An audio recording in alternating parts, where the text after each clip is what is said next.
রুটি হাতে শহীদ হয়ে গেছে, রুটিটা খাইতে পারে।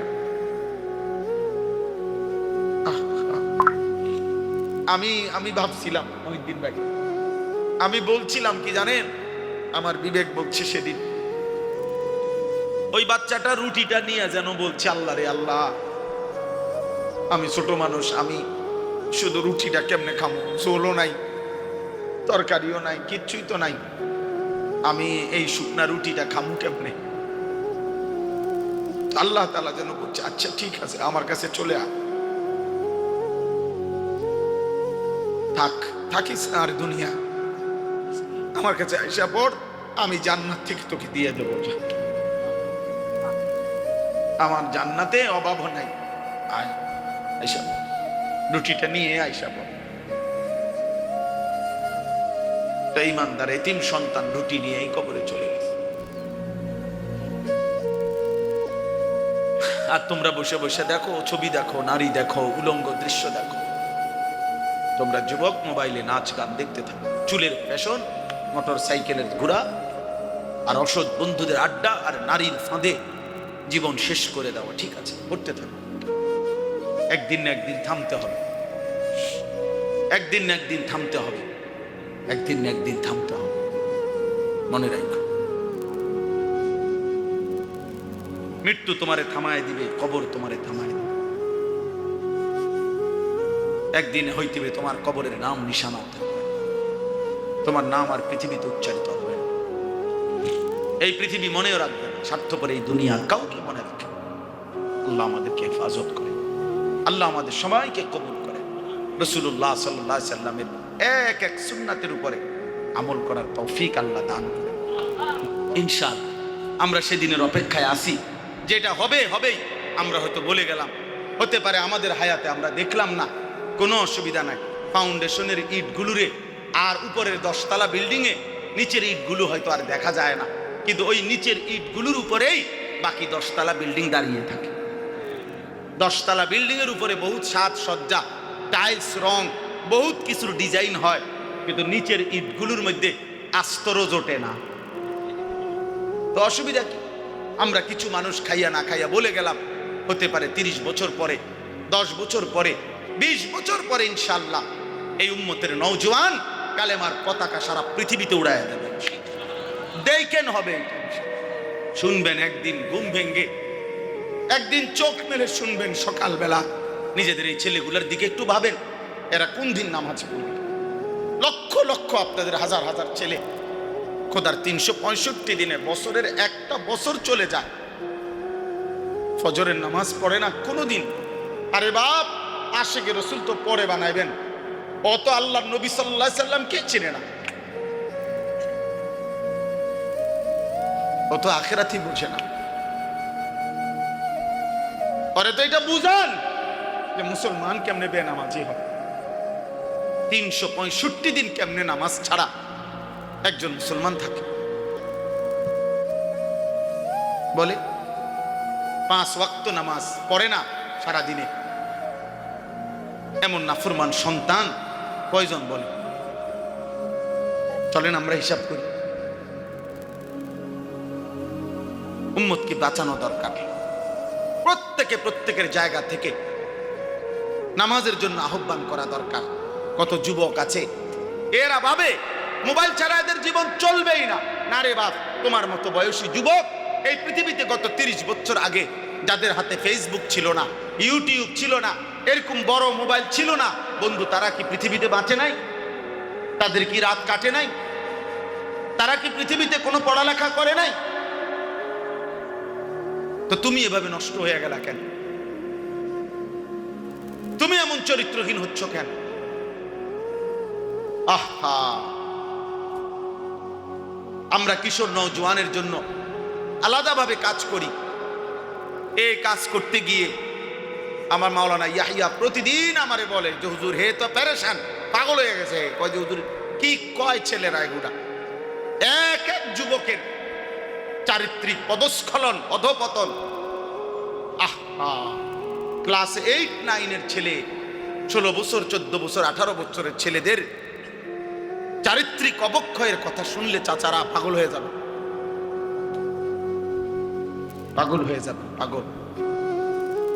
সমাজ কোথায় আছে, মানুষের চারিত্রিক অধপতন কোথায়? আপনারা যে দূর ভাবছেন, আল্লাহর কসম তার চাইতে 100 গুণ নিচে, 100 গুণ নিচে।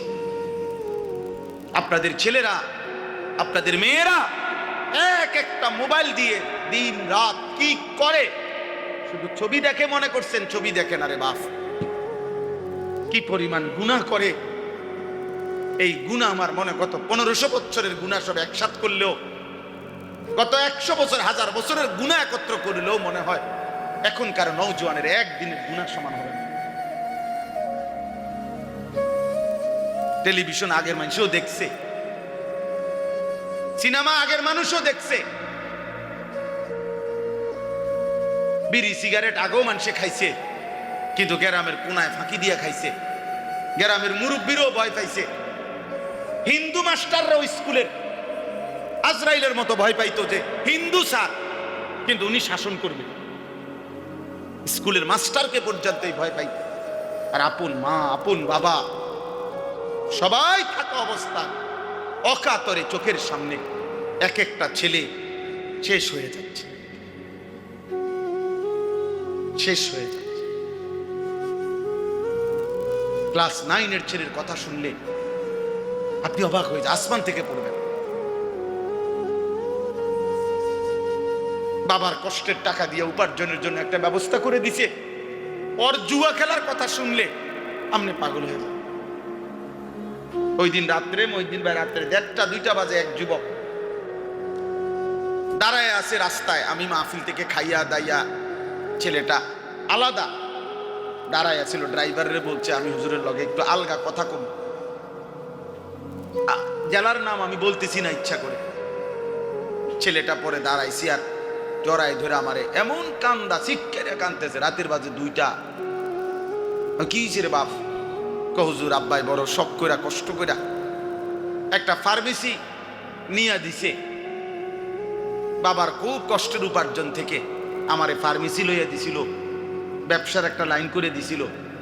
আমি অনলাইনে মোবাইলে জুয়া খেলা সব শেষ করি। এখন বাপও ফকির, ফুতেও ফকির, বাবারও তার পুঁজি নেই। হায় সন্তান, তুই কি করলাম? তুমি নিজেরও বরবাদ করলা, বাবারও শেষ করে দিল, গোটা ফ্যামিলিটাকেই বিখ্যাত থালা উঠাই দিল।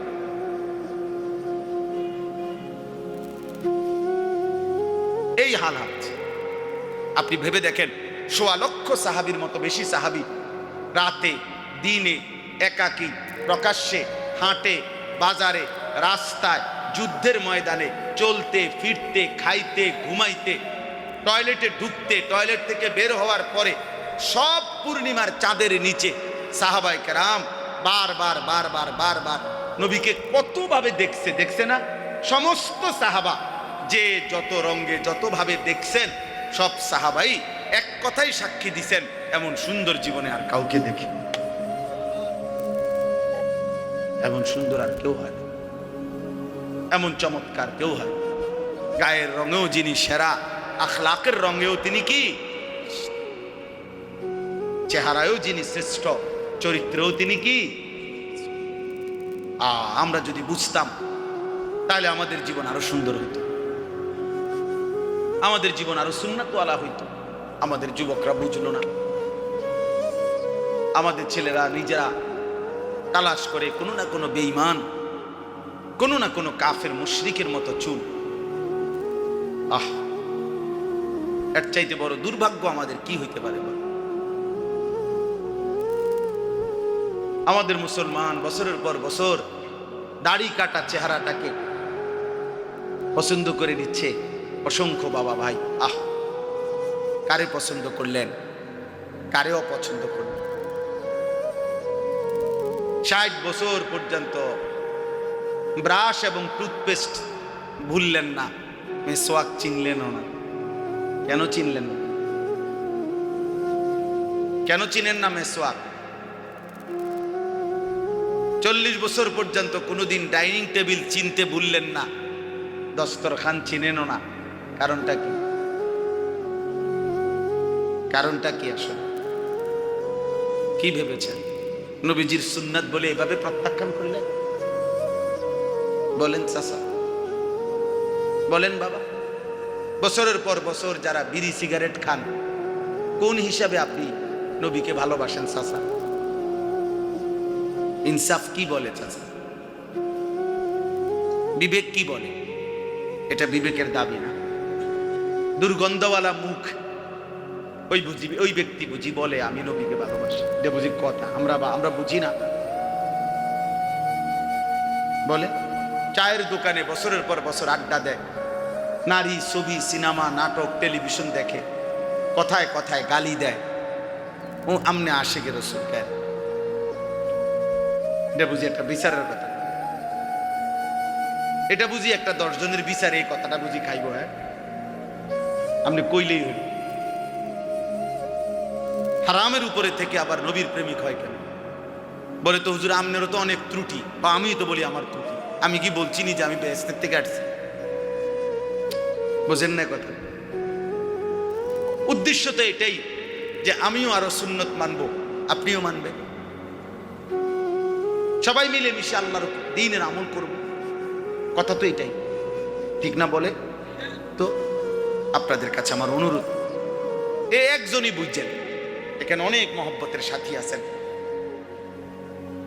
সবার কাছে অনুরোধ, ধাক্কা ধাক্কি করে লাভ হইতো। এই সুন্নি ওয়াহাবি ইডি কইয়া আসলে ময়দানে লাভ হইতো না, তেমন কোনো ফায়দা হইতো না। বোঝেন নাই? আপনি আমারে গালি দিবেন, আমি আপনারে গালি দিব, হ্যাঁ, এরপরে কিন্তু আমরা দুজনেই মারা যাব, ঠিক কি না বলেন? এরপরে আমার হিসাব যিনি নিবে, আপনার হিসাবও তিনি নিবে, আপনার হিসাব যিনি নিবে, আমার হিসাবও তিনি নিবে। এক মহান রব নিবে, আল্লাহ নিবে। কাজে এগুলো করে লাভ হতো, কেউ থাকবে না। আগের কেউ যেহেতু নাই, আমরাও থাকবো না, আমরাও থাকবো। হালাল হারামের পার্থক্য না করলে নবী প্রেমিক হয় না। সুন্নত এবং বিদআতের পার্থক্য না করলে নবী প্রেমিক হয় না। চলেন, আপনিও ভালো থাকেন, আমিও ভালো থাকি। যার যে তরিকা, যে আল্লাহওয়ালার কাছে সম্পর্ক আছেন, থাকেন আপনি, আপনার কোনো অসুবিধা নাই। প্রত্যেকে আপন জায়গায় থাকেন, কিন্তু থাইকা শুধু নবীজির একটা সুন্নাত আপনার মধ্যে। আরবিতে একটা কথা আছে, মা লা ইউদরিকু কুল্লুহু লা ইয়াতরুকু কুল্লুহু। এটা জরুরি বিষয়। অর্থ হইল, কেউ যদি মনে মনে বলে যে আমি সবটা পারবো না, তো আরবিতে বলে একটা প্রবাদ, যে তাহলে সবটা ছাইরো না। কথা বুঝেন নাই? মানে আপনি যদি এটা বুঝেন যে বাবুরে আমি এত সুন্নাত হুজুর সব কুলাইতে পারতাম না, ঠিক আছে, আপনি আগান, আস্তে আস্তে আগান, 2টা বাড়ান, 3টা বাড়ান, 4টা বাড়ান। না, আমি যেহেতু সব দিয়ে পারতাম না, কাজে কোনোটাই করতাম। আমি যেহেতু বাবুরে এত বড় এই 10 ঘন্টা ক্ষেত পুরাটা মাটি কাটন আমার পক্ষে যেহেতু সম্ভব না, কাজে এক কোবও দিতাম না। এটা নিয়ে কথা বুঝলেন না? আপনি 2 কোপ দেন, আপনি 10 কোপ দেন, বলেন, তাইলে আপনি আগান, আপনি ফিকির করেন, মহব্বত করেন। রাসূলুল্লাহ সাল্লাল্লাহু আলাইহি সাল্লামের সুন্নাত বিহীন আখিরাত মিলবে না, নবীজির তরিকা বিহীন আখিরাত মিলবে না। খোদার কসম, নবী সাল্লাল্লাহু আলাইহি সাল্লাম, আমরা 1000 বছরে পূর্বপুরুষ থেকে আমাদের এটাই বলে আসছে, ওলামায়ে কেরাম, নবীজির অনুসরণ বিহীন ভালোবাসা হয় না। আপনি আবার গাইল লাইয়া যদি আমার 14 গোষ্ঠীরও ক্লিয়ার করে লাভ, গাইল লাইয়া কোনো অসুবিধা না, আমি অনুমতি দিলাম। কিন্তু এটা মনে রাখেন, এটা মনে রাখেন, সুন্নাতের অনুসরণ যার মধ্যে নাই, সে নবী প্রেমিক হইতে পারে না, রাসূল প্রেমিক হবে।